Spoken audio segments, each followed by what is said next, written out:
ओम शांति। प्यारे मीठे भाइयों बहनों, गुड मॉर्निंग। कैसे हैं? अच्छे हैं। जब भी कोई पूछे कैसे हो तो क्या बोलना है? बहुत अच्छे। हाल कैसा है? खुशहाल। खुशहाल। बाबा क्या बोलते हैं? हाल कैसा है? खुशहाल है। और चाल कैसा है? चाल फरिश्तों वाली है। चाल कैसा है? फरिश्तों वाली है। हाल खुशहाल है ना? सदा खुश रहना। आज बाबा बोल रहे हैं मुरली में। तो कल की मुरली से दो शब्द था, दैवी कैरेक्टर और आसुरी कैरेक्टर। और क्या बोले थे कल बाबा? दैवी कैरेक्टर, आसुरी कैरेक्टर। आशीर्वाद और कृपा की बात नहीं है। बाबा क्या बोले कल? आशीर्वाद और कृपा का बात नहीं है, पढ़ाई है और पढ़ना है और पढ़ाने की बात है, श्रीमत की बात है। श्रीमत पर चलेंगे, पवित्र बनेंगे तो सदा सुख और शांति में रहेंगे। मिल गया ना? सदा सुखी भव, सदा खुश रहेंगे। श्रीमत पर नहीं चलेंगे, अपवित्र बनेंगे तो दुख, टेंशन, अशांति सब लगा रहेगा। कल बाबा भी बोले बेफिक्र बादशाह बनना है बच्चे, चीरखंड होकर रहना। लड़ाई झगड़ा तो लड़ती है नहीं।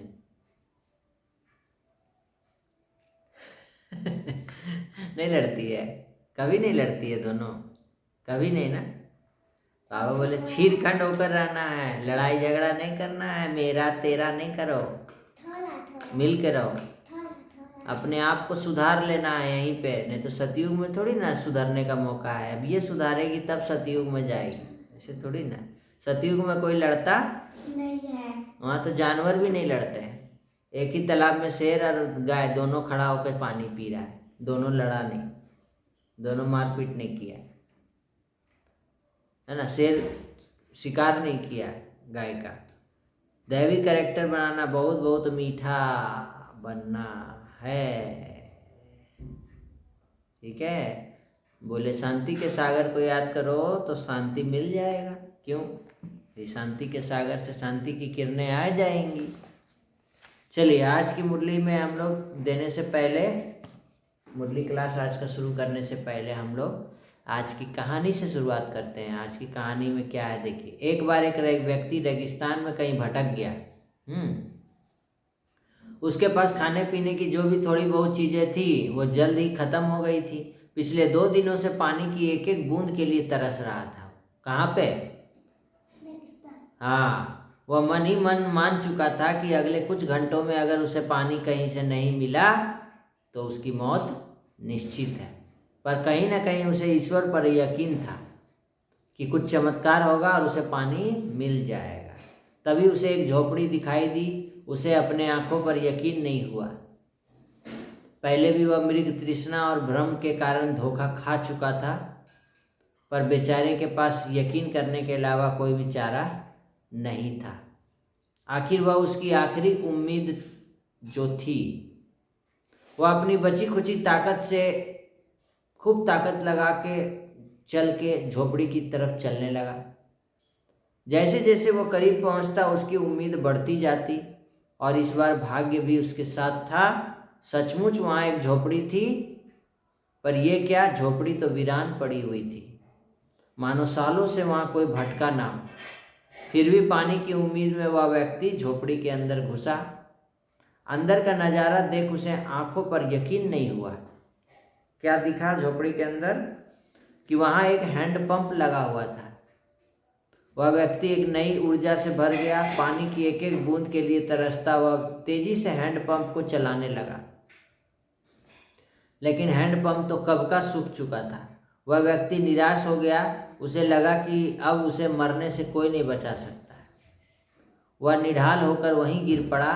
तभी उसे झोपड़ी की छत से बंधी पानी से भरी एक बोतल दिखाई दी। छत में झोपड़ी का एक पानी का बोतल। वह किसी तरह उसकी तरफ लपका और उसे खोलकर पीने ही वाला था कि तभी उसे बोतल से चिपका एक कागज दिखा। उस पर लिखा था, इस पानी का प्रयोग हैंडपंप चलाने के लिए करो। क्या बोला? इस पानी का प्रयोग हैंडपंप चलाने के लिए करो और वापस बोतल भरकर रखना न भूलना। यह एक अजीब स्थिति थी। उस व्यक्ति को समझ नहीं आ रहा था कि वह पानी पिए या उसे हैंडपंप में डालकर चालू करे।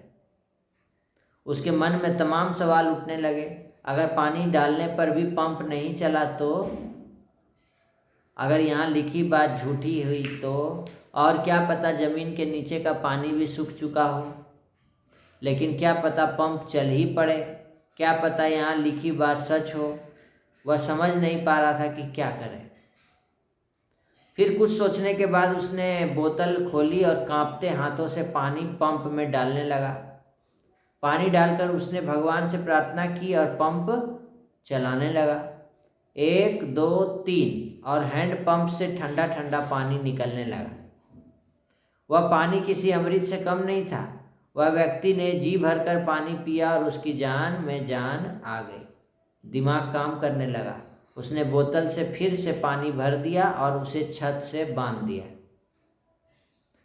जब वो वैसा कर रहा था तभी उसे अपने सामने एक और शीशे की बोतल दिखी।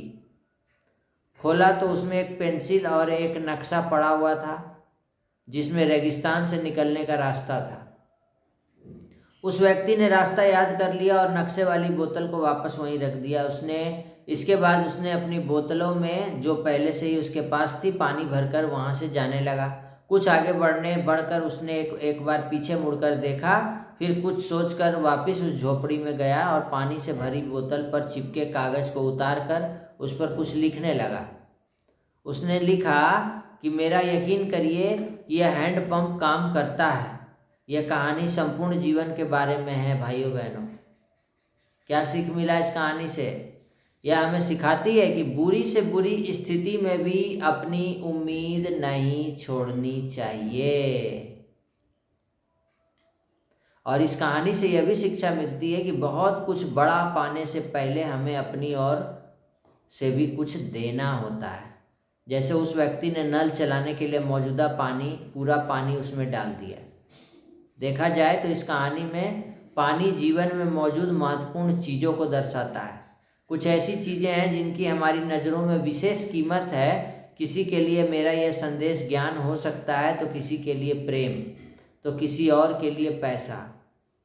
यह जो कुछ भी है उसे पाने के लिए पहले हमें अपनी तरफ से उसे कर्म रूपी हैंडपंप, कौन सा हैंडपंप? कर्म रूपी हैंडपंप में डालना होता है और फिर बदले में आप अपने योगदान से कहीं अधिक मात्रा में उससे वापिस पा सकते हैं।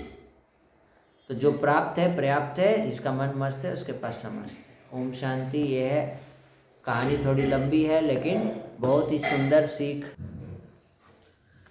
तो कहानी से आप लोगों को क्या सीख मिला कमेंट करके बताइएगा। ये भी ज़िंदगी भी क्या है, हैंडपंप के जैसा है ना। पहले कुछ देना पड़ता है, पहले लेने की भावना नहीं, तो पहले देंगे तो मिलेगा। और आज है 17 दिसंबर की मुरली।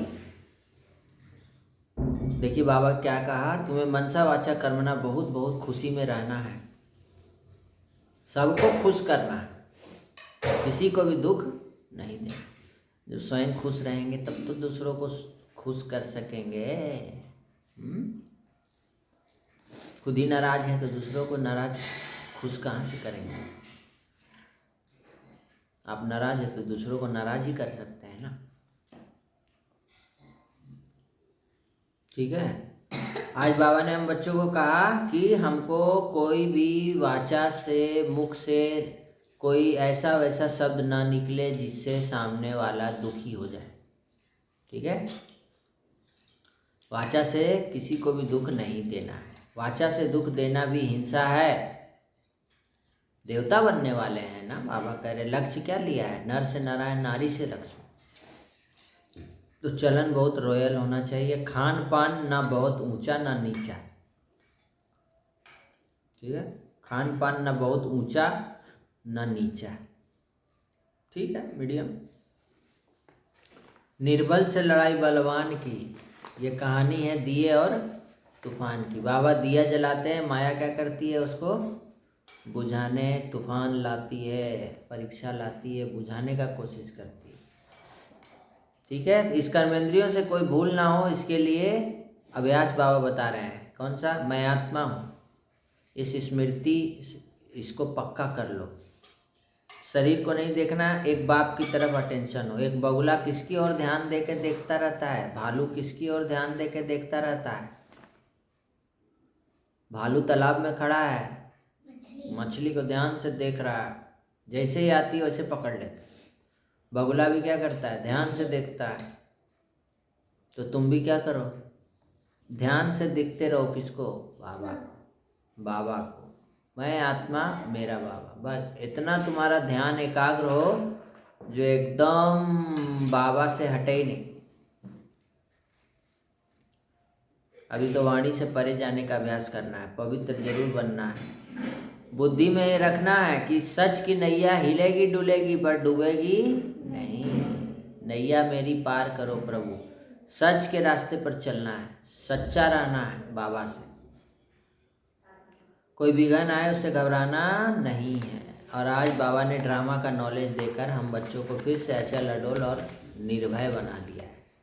ड्रामा की नॉलेज से अचल स्थिति बनाने वाले प्रकृति और माया जीत हो। प्रकृति और माया द्वारा कैसा भी पेपर आए लेकिन जरा भी हलचल ना हो। ये क्या, ये क्यों, यह क्वेश्चन भी उठा, जरा भी कोई समस्या वार करने वाली बन गई तो फेल हो जाएंगे।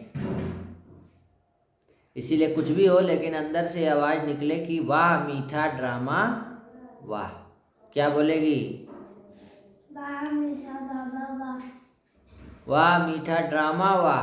वाह मीठा जो हुआ सो अच्छा, जो वाह मीठा ड्रामा वाह। हाय क्या हो गया, ऐसा कोई संकल्प भी ना आए। हाय राम क्या हो गया, क्या बोलते हैं, कुछ होता है तो हाय हाय करते रहते हैं, हाय राम। ऐसी स्थिति हो जो कोई संकल्प में भी हलचल ना हो, सदा अचल अडोल स्थिति, तब प्रकृति जीत माया जीत का वरदान प्राप्त हो। ठीक है? कुछ भी हो जाए, कोई भी परिस्थिति आ जाए, क्या बोलेगी? वाह मीठा ड्रामा वाह। फिर से बोलो, वाह मीठा ड्रामा वाह। वाह मीठा ड्रामा वाह।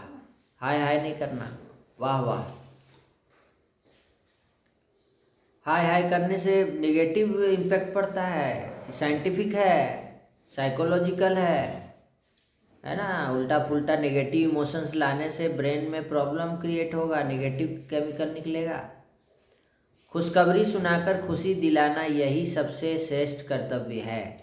खुशखबरी सुनाओ। क्या खुशखबरी सुनाएगी सबको?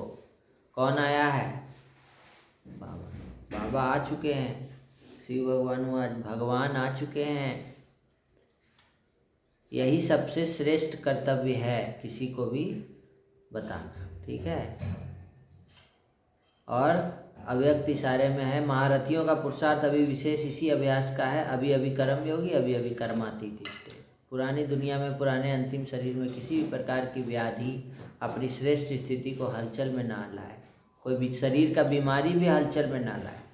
स्वचिंतन और ज्ञान चिंतन, शुभ चिंतक बनने का चिंतन ही चले, तब कहेंगे कर्मातीत। कौन सा चिंतन चले? स्वचिंतन और ज्ञान चिंतन और शुभ चिंतक।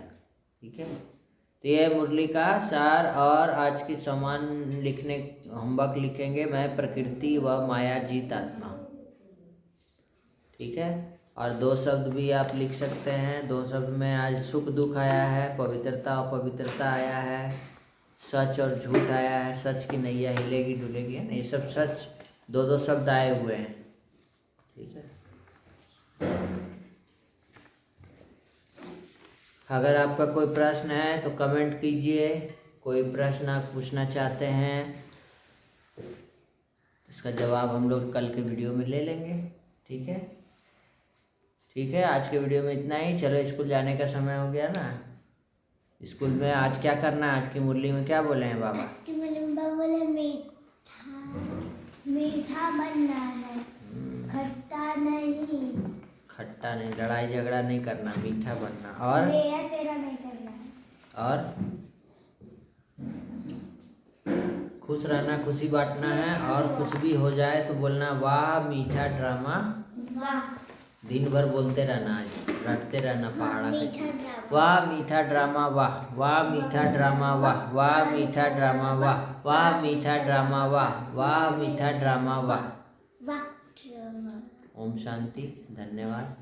सबका भला हो, सब शांत रहे, सुखी रहे, निरोगी रहे, स्वस्थ रहे, नशा मुक्त रहे।